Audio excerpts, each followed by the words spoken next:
Doesn't look bright. Goa is getting screwed by you see everywhere there are buildings coming up. The full thing is gone. You're going to make Goa like Bombay. What's the point? No, it's not only this. Like, this is one paradise that is left. You can make beautiful bungalows over here. Anybody will buy for crores of rupees. That's something that most Goans don't have. But you ask a guy from Delhi, he'll pay 10 times the market price to buy a piece of land like this.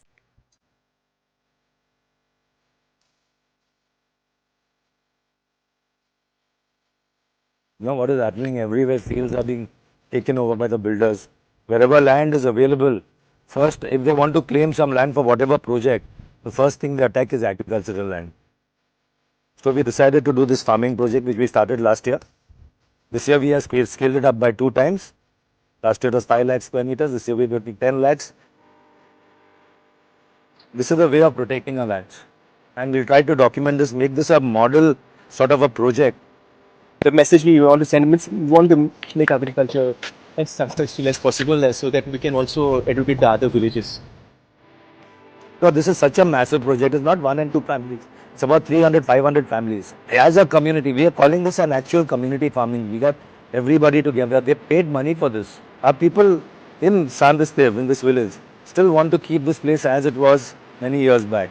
So we decided that we'll do an organic project. We'll not use pesticides, not use fertilizer, not use any chemicals, so that we can get good food. Means nowadays we are eating basically all cancer promoting foods. Like everywhere you see, there are spraying, and all sprays that are actually banned abroad are still being used in India. So this is my way of protecting things. At least let me start it in my village. If I can show it can be done in my village, maybe the other village will replicate what I'm doing over here.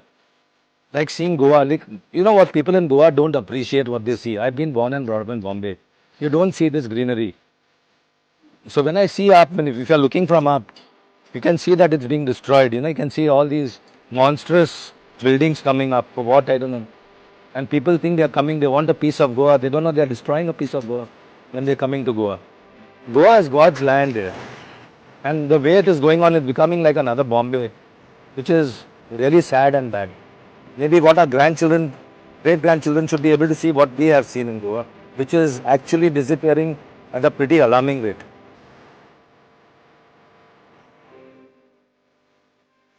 This effort is going to cost us about 40 lakhs.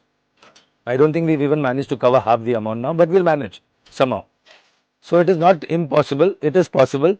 You require a little will, and I say, like, if there's will, there's a way to do it.